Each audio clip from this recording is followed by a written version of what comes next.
You know what finally pushed me over the edge? I was standing in my shop staring at a lathe, trying to figure out how to chuck up a piece of cherry so I could turn a simple cooking spoon for my daughter. And it hit me how ridiculous the whole situation was. I needed $1,000 machine, a face shield, and 3 different gouges just to make something that frontier women carved on their porch with a pocket knife. That thought stuck with me, and I started digging into how American settlers actually made their spoons and kitchen utensils. No electricity, no lathes, no bandsaws, just a hatchet, a knife or two, and a piece of green wood split from a log. And what I found wasn't just some rough, primitive workaround. These spoons were beautiful. They were ergonomic. They were perfectly symmetrical. And honestly, they were better kitchen tools than anything you'll find in a store today. So today, I'm going to walk you through the exact process those pioneer carvers used, step by step, from selecting the wood to finishing the surface. And I'll share a bonus tip at the end, a trick for hollowing the bowl of a spoon that I picked up from studying old Appalachian craft traditions. It changed my carving completely, and I think it'll change yours too. Let's get into it. Spoon carving is one of the oldest and most universal woodworking traditions on Earth, and the methods American settlers used were some of the most refined and practical versions of that tradition ever developed. What makes these techniques worth learning today isn't nostalgia. It's the fact that they produce a genuinely superior result with almost no investment in tools. And they teach you more about wood and edge tools in a single afternoon than most projects will teach you in a month. So let me start with where these methods came from and why they worked so well.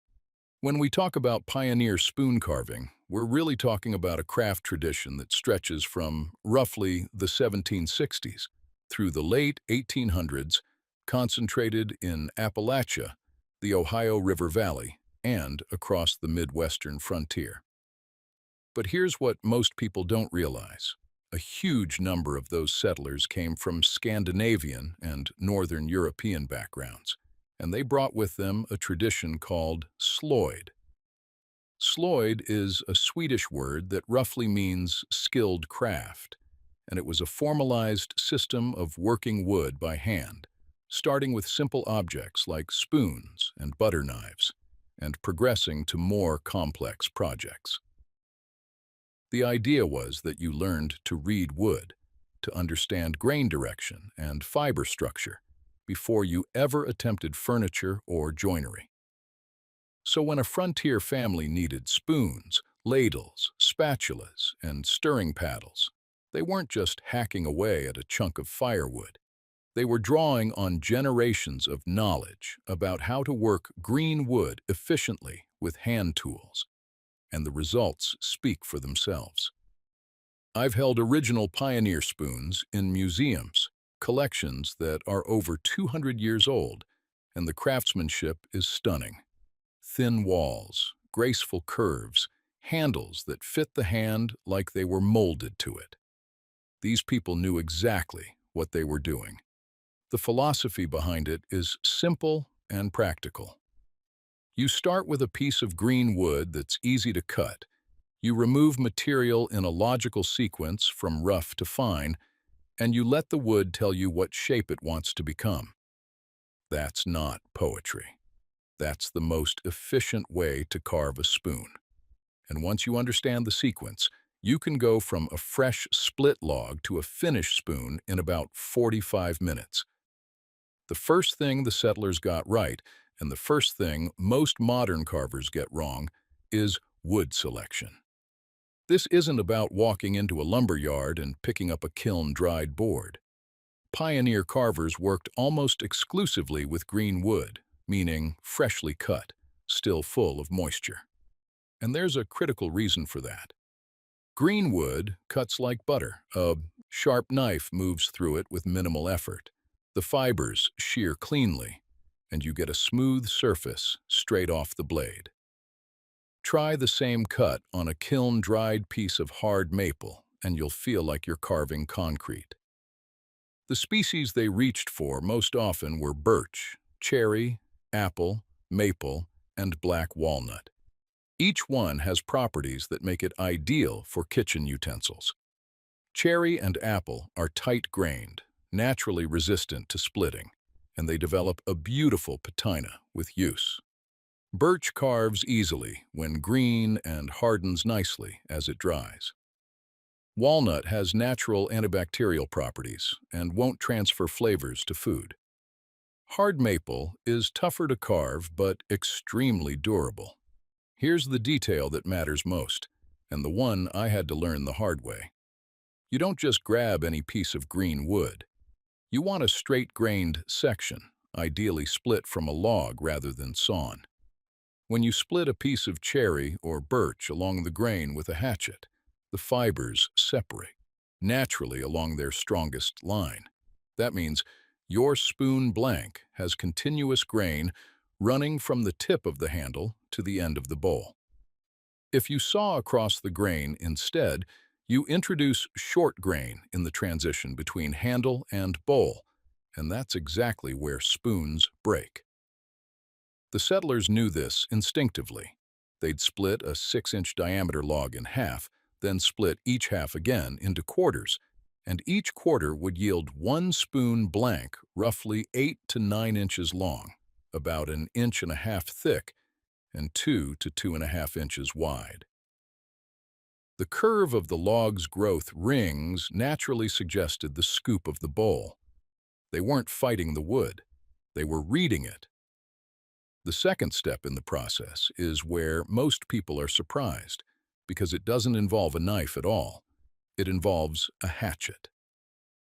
Pioneer carvers used a small hand hatchet, similar to what we'd now call a carving hatchet or a Swedish forest axe, with a head weighing about 1.5 pounds and a handle around 14 inches long.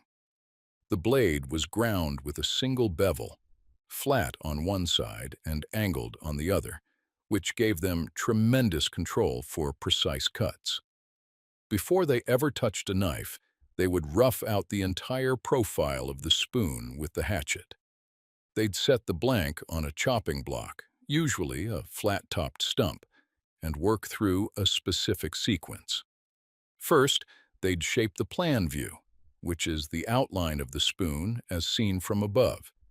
They'd chop away the waste wood on either side of the handle and flare it out toward the bowl. Then they'd flip the blank on its side and shape the profile view, thinning the handle, establishing the transition curve into the bowl, and roughing in the scoop angle on the backside of the bowl. A skilled pioneer carver could rough out a spoon blank with a hatchet in about 5 minutes. And here's why that matters. The hatchet removes material about 10 times faster than a knife. If you skip the hatchet step and try to do everything with a sloyd knife, you'll spend 30 minutes doing what should take 5, and you'll exhaust your hands and wrists before you even get to the detail work. The hatchet does the heavy lifting. The knife does the refining. That division of labor is the foundation of the whole system. By the way, if you are enjoying learning about these old-world methods, I put together something I think you will really appreciate. It is called The Old Ways, and it is a collection of 100 forgotten woodworking secrets from traditional craftsmen around the world. Techniques like the ones we are covering today, and a whole lot more. You can grab your copy by scanning the QR code on screen, or just use the first link in the description. All right, let us keep going. Once the blank was roughed out with the hatchet, the settlers switched to their primary carving tool, a straight-bladed knife that we'd now recognize as a sloyd knife. The traditional Scandinavian sloyd knife has a blade about 3.5 to 4 inches long, a single bevel ground at roughly 20 to 25 degrees, and a comfortable round handle that's designed for extended use without cramping. Modern versions from makers like Mora of Sweden are almost identical to what was used 200 years ago, and you can pick one up for about $15. The sloyd knife is where the real shaping happens. The carver would work through the handle first, bringing it from the rough hatchet shape down to a smooth, comfortable cross-section. Most pioneer spoon handles were oval in cross-section, not round, because an oval handle sits more naturally in the hand and doesn't rotate when you're stirring a heavy stew. The typical handle thickness was about 3/4 of an inch at the widest point and 1/2 inch at the narrowest. The key technique here is what's called a chest lever cut. You grip the knife in your dominant hand, brace the spine of the blade against your opposite thumb, and use your chest and shoulder muscles to draw the blade through the wood in a controlled arc. It sounds awkward when you describe it, but once you get the feel for it, it's incredibly precise. You can take shavings as thin as paper. The settlers used this same cut to shape the outside of the bowl, working from the rim down toward the bottom, following the curve of the grain. The outside of the bowl was typically brought down to a wall thickness of about 3/16 of an inch, which sounds thin until you realize that green, cherry, and birch are incredibly strong at that thickness, and they only get stronger as they dry. Now we get to what I think is the most fascinating part of the whole process, hollowing the bowl. This is where the hook knife comes in.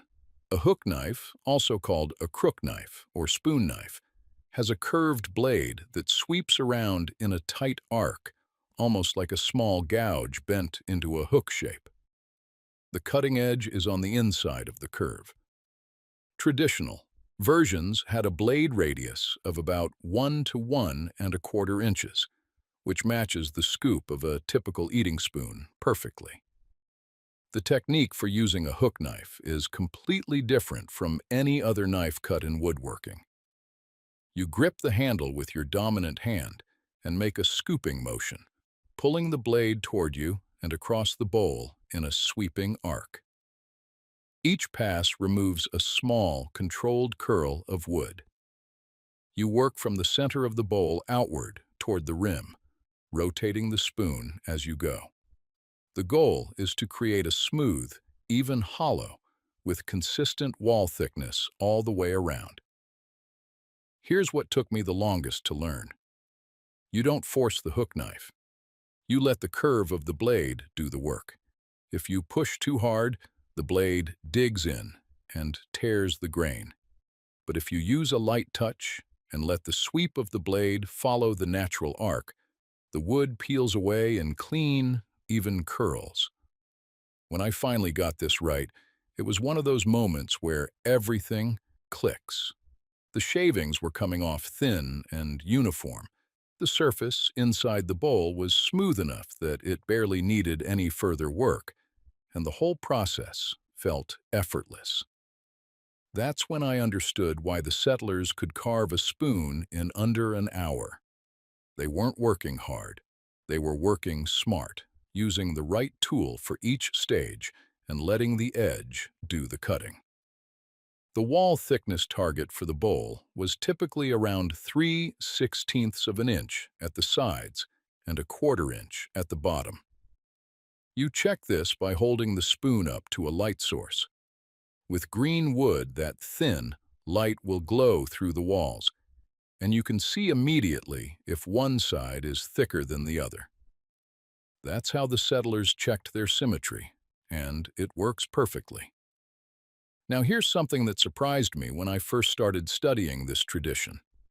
The settlers didn't obsess over perfect mathematical symmetry the way we tend to with machines. Instead, they achieved symmetry through feel and constant comparison. They'd hold the spoon at arm's length and sight down the handle to check alignment. They'd flip it upside down on a flat surface to see if the rim sat evenly. They'd close their eyes and run their thumb along both sides of the bowl to feel for high spots or uneven walls. This tactile approach actually produces a more comfortable spoon than one turned on a lathe, because the subtle variations conform to the natural shape of the hand. A machine-made spoon is perfectly uniform but often feels sterile. A hand-carved spoon has what I'd call organic symmetry. Everything flows. Everything feels right, but nothing is robotically precise. And for a kitchen tool that you're going to hold and use every day, that organic quality makes a real difference. The final step in the pioneer process was surface finishing, and this is where the tradition diverges completely from modern habit. The settlers did not use sandpaper. Many of them didn't even have access to it. Instead, they achieved a finished surface entirely through knife work. The final passes with the sloyd knife were taken with an extremely sharp blade, using long, sweeping cuts that followed the grain. A properly sharpened sloyd knife, honed to about 8,000 grit on a natural stone, leaves a surface that's actually smoother than sanding to 320 grit. The reason is that cutting fibers cleanly with a blade leaves them intact and sealed, while sanding tears and abrades them, leaving a fuzzy surface full of torn fiber ends. On a kitchen utensil, that difference matters. A knife-finished spoon repels water and food stains better than a sanded one because the wood fibers are burnished closed rather than torn open. For final treatment, the settlers typically soaked their finished spoons in food-safe oil, walnut oil, linseed oil, or rendered animal fat. They'd let the spoon soak for a few hours, wipe off the excess, and let it dry for a day or two before use. That's it. No polyurethane, no lacquer, no varnish, just oil and clean-cut wood. Let me share some patterns I've noticed over the years, things I used to do myself that this tradition handles completely differently. No judgment here. I did all of these for longer than I'd like to admit. The first pattern is reaching for dry lumber. Most of us go to the lumber yard, buy kiln-dried stock, and try to carve it. But pioneer carvers knew that green wood is the only sensible choice for spoon carving. It cuts cleaner, requires less effort, and produces a better surface. If you've been fighting your way through dry maple with a carving knife, that's why it feels so difficult. The second pattern is skipping the hatchet. I see this constantly with new spoon carvers. They grab a knife and start whittling away at a full-sized blank. It takes forever and exhausts their hands. The settlers understood that the hatchet removes 90% of the waste in a fraction of the time. Trying to do that job with a knife is like trying to mow your lawn with scissors. The third pattern is sanding the inside of the bowl. This is one I was guilty of for years. I'd carve the bowl with a hook knife, then spend 20 minutes sanding out the tool marks. But those tool marks aren't flaws. On a knife-finished surface, they're actually tiny facets that improve grip on food when you're scooping. Pioneer spoons were never sanded inside the bowl, and they worked better for it. The fourth pattern is obsessing over perfect symmetry with measuring tools. Calipers and rulers have their place, but for a spoon, your hands and eyes are better judges of what feels right. The settlers trusted their senses, and the result was a more ergonomic tool than any machine could produce. Now for that bonus tip I promised at the beginning. This comes from studying Appalachian spoon carving traditions, and it completely changed how I hollow a bowl. Before you start scooping with the hook knife, take your sloyd knife and make a series of stop cuts across the grain inside the bowl area. These are shallow cuts, about 1/8 of an inch deep, spaced about 1/4 inch apart, running perpendicular to the grain. They look like little parallel slashes across the bowl. What these stop cuts do is break up the long grain fibers so that when you come in with the hook knife, the wood releases in short, controlled chips instead of long fibers that want to run out ahead of your blade and tear. It's the difference between scooping and fighting. Every pioneer carver I've studied used some version of this technique, but I've almost never seen it mentioned in modern spoon carving guides. Once I started making these relief cuts before hollowing, my bowl surfaces came out cleaner, my hook knife stayed sharper longer, and the whole process dropped from 15 minutes to about 5. Try it on your next spoon, and you'll feel the difference immediately. One more thing before I let you go. I spent a long time gathering the best traditional woodworking methods I have come across, and I put them all into a book called The Old Ways. 100 techniques that most modern woodworkers have never seen, with step-by-step photos and clear explanations you can actually follow in your shop. Scan the QR code on screen right now, or grab it from the first link in the description. I appreciate you watching, and if you want more of these deep dives, make sure to subscribe. I will see you in the next one.